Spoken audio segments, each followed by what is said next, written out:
Essa segunda parte da aula, ela procura discutir como avaliar o desempenho do edifício segundo a norma NBR 15575. Bom, a primeira coisa, então, quando eu procuro expressar e avaliar o desempenho de um edifício, é procurar separar o edifício nos seus subsistemas. Então, entender que o edifício, para poder aplicar as necessidades dos usuários adequadamente e compor elas para expressar o desempenho global do edifício, eu preciso separar as partes para poder entender a necessidade do usuário ligada a cada subparte do edifício. Então, quais são esses subsistemas do edifício? Quando eu penso numa casa ou num edifício construído, o edifício é muito mais do que a estrutura dele, esse arcabouço, esse esqueleto, né, estrutural que o deixa estável, resistir ao vento, resistir às cargas, é tudo aquilo que a gente carrega, os móveis, né, tudo que está dentro do edifício. Envolve também toda essa questão do envelope. Envelope é todo o material que a gente usa para revestir o edifício, né, essa parte das vedações, que são as verticais, né, que é a parede de alvenaria, ou poderia ser um painel pré-fabricado, que é o que a gente chama de vedação, né? Então, essas vedações verticais que fecham esse arcabouço estrutural, eles também têm critérios diferentes, né?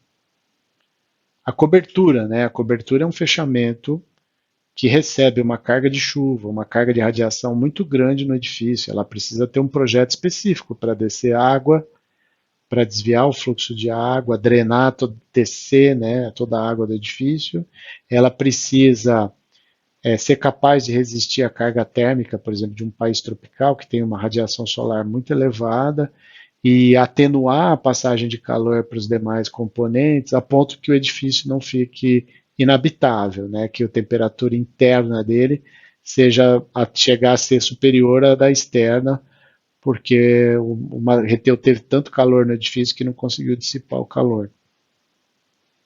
Então nós temos então além dessa questão da estrutura, toda essa questão da vedação externa, a questão da cobertura e todos os sistemas hidráulicos, né, que é abastecimento de água, coleta de esgoto, os diferentes componentes que são usados na cozinha, no banheiro, até não apenas de abastecimento de água, coleta de resíduos, né, dos efluentes, mas também a questão elétrica, iluminação das salas, né, quer dizer, as aberturas das janelas regulam a condição de iluminação e o sistema de iluminação tem que ser suficiente para, em diferentes ambientes, atender a necessidade, ou de uma leitura de um livro, ou de preparação de um alimento, ou para tomar o banho. Então, cada ambiente deve ter um desempenho lumínico adequado, né, para essa aplicação.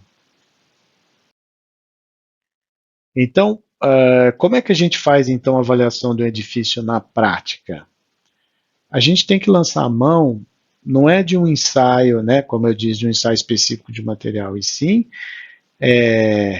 subdividir o edifício na questão dos subsistemas, procurar entender se esses subsistemas estão atendendo às necessidades dos usuários específicos para aquela função. Então, quando eu estou pensando numa estrutura, eu estou preocupado em saber se a deformação da estrutura do jeito que está, ela é suficiente para permitir a abertura de portas, de janelas, se ela causa problema de fissuras no edifício ou não, porque ela está ou excessivamente carregada ou excessivamente deformada.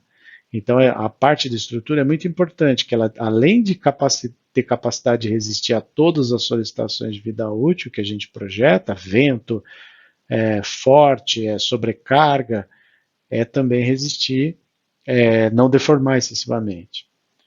Do mesmo jeito que, por exemplo, eu posso usar de modelos matemáticos para simular as aberturas. Se eu sei aonde a posição que o Sol nasce, se eu sei em que região do país eu estou, eu consigo saber a irradiância solar, até a questão de desempenho lumínico, né, quantidade de luz que entra, e aí eu posso simular as aberturas para saber qual é a fração de fachada, de vedação, que precisa ser transparente ou tenha vidro para poder entrar iluminação e não requerer um uso excessivo de energia. Então, existem coisas que vão desde num computador simular o comportamento de uma estrutura, a medir propriedades de materiais para saber se as solicitações que são feitas, os materiais têm resistência suficiente para resistir às tensões que são impostas, até essa questão de modelos, para calcular a abertura de janela, para saber se a iluminação é adequada,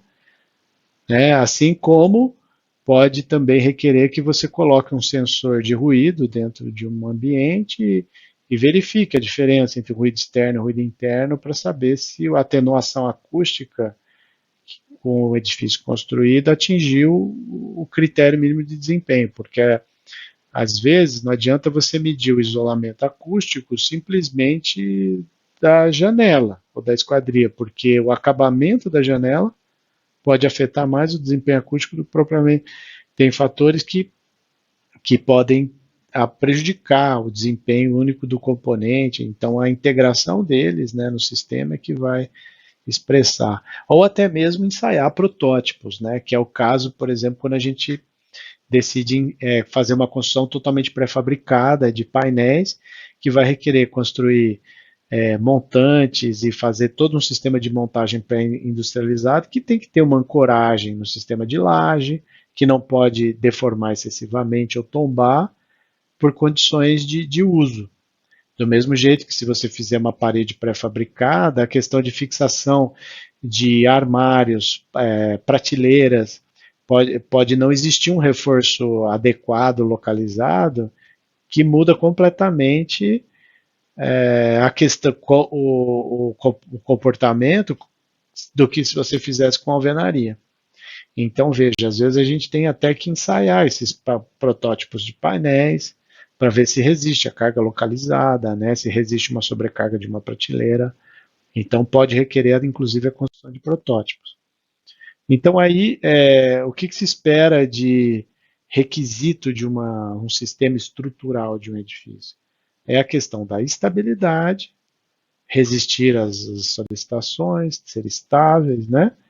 E ter essa questão de deformabilidade controlada e manter isso durante toda a vida de um edifício. Então, aqui eu tenho um exemplo do que a norma pede para, por exemplo, de limite de deformação, que seria específico para elementos estruturais dentro do edifício, da parte do sistema estrutural, até a questão de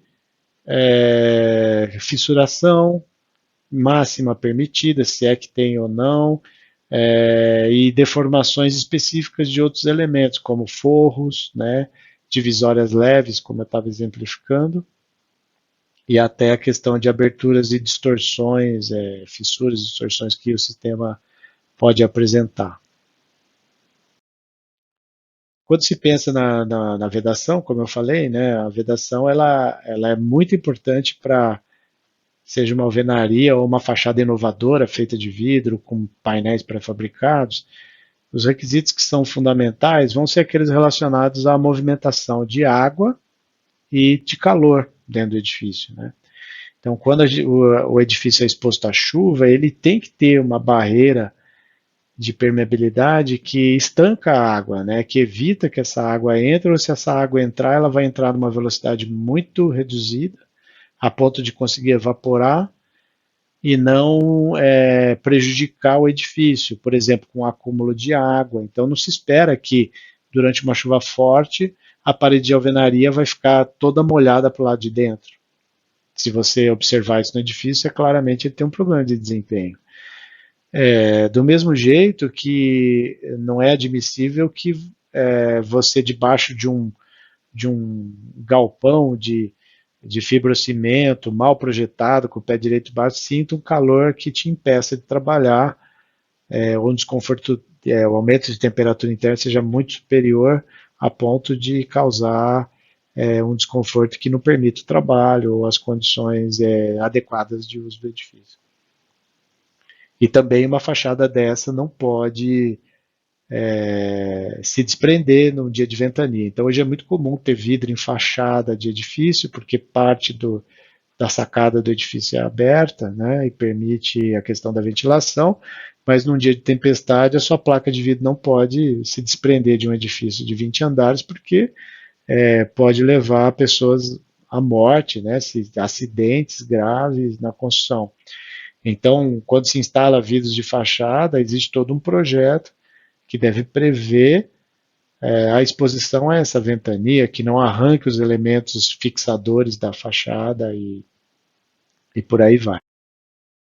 Então, é muito comum, né, lugares onde tem ventos fortes, a gente identificar esses problemas de falta de desempenho. Do mesmo jeito que também há relatos de vedações que foram construídas com materiais alternativos, como plásticos e madeiras, e não resistia às cargas de impacto que veio decorrente do ambiente interno, entre as pessoas, uma pessoa empurrar a outra, uma pessoa acidentalmente bater numa parede, ela não pode transpassar a parede e cair de um edifício de 20 andares. Então, as vedações, elas têm uma questão também relacionada à segurança, do mesmo jeito que na fachada os vidros são especiais, né? Se quebrarem, eles não podem ou estilhaçar, tem que ser um vidro laminado para a pessoa não transpassar a fachada, ou se quebrar, quebrar com segurança, né? Como o vidro temperado, fragmentar de um jeito que as pessoas não se cortem com placas pequenas de vidro, né?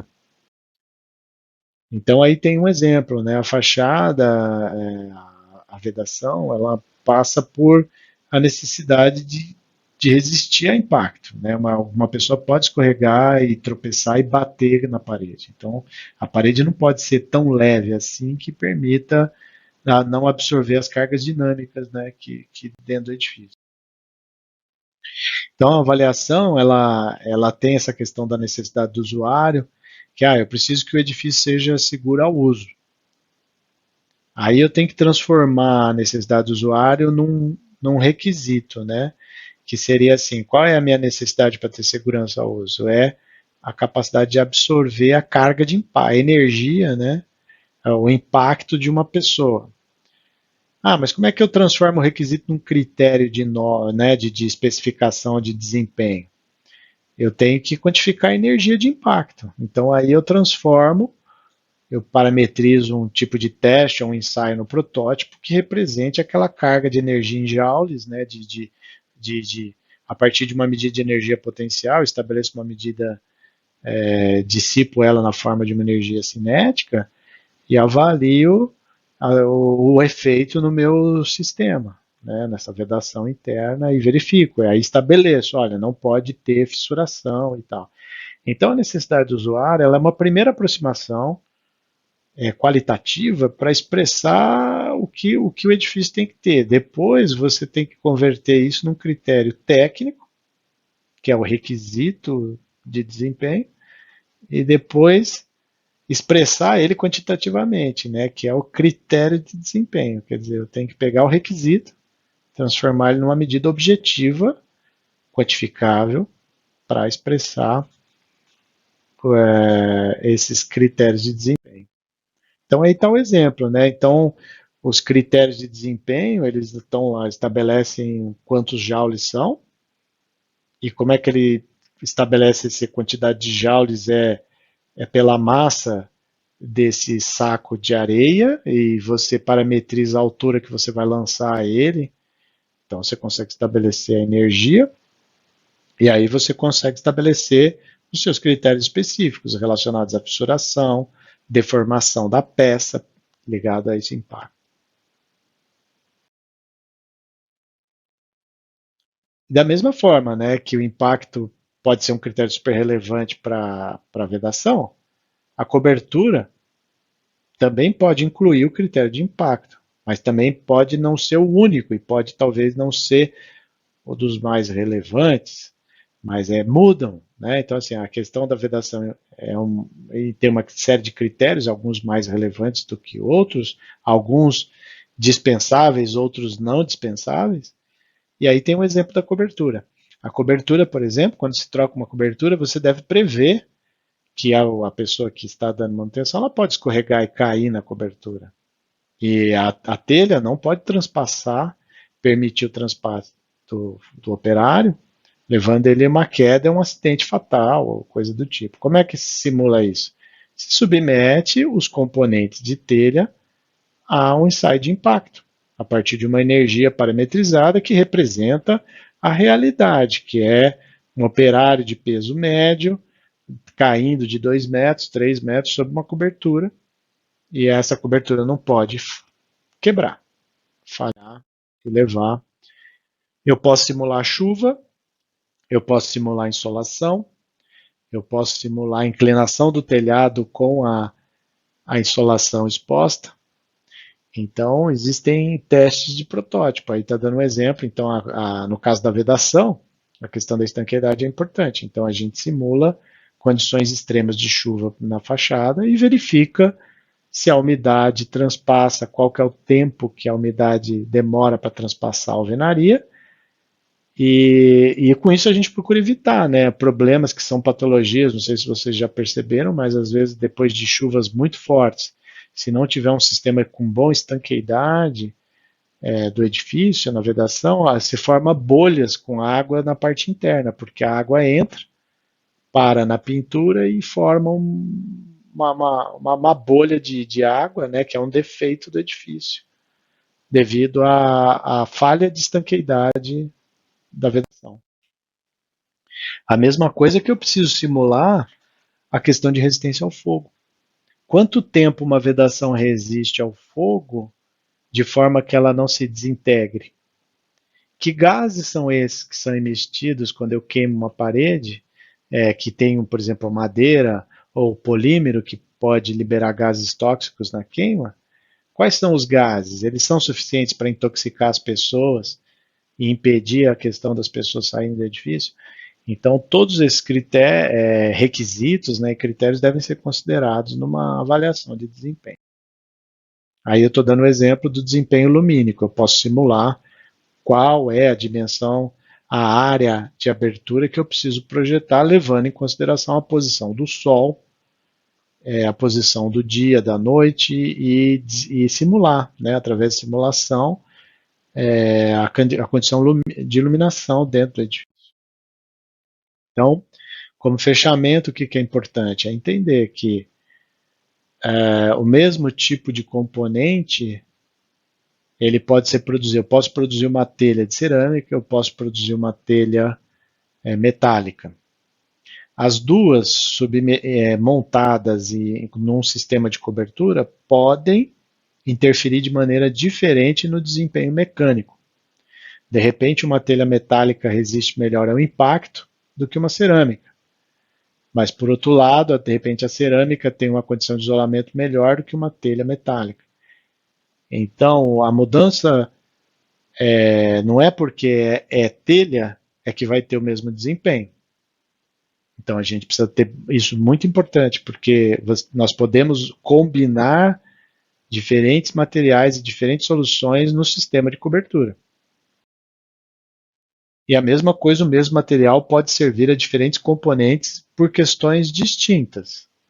Eu posso ter um piso cerâmico porque eu quero que ele seja estanque, mas também seja um isolante, né, um material mais isolante dentro de casa. Assim como eu posso querer que a cerâmica seja usada, por exemplo, na telha de cobertura, usando o material vidro para que passe a luz. Então, o mesmo material de família cerâmica pode mudar o desempenho e a necessidade do usuário, a função que ele procura atender,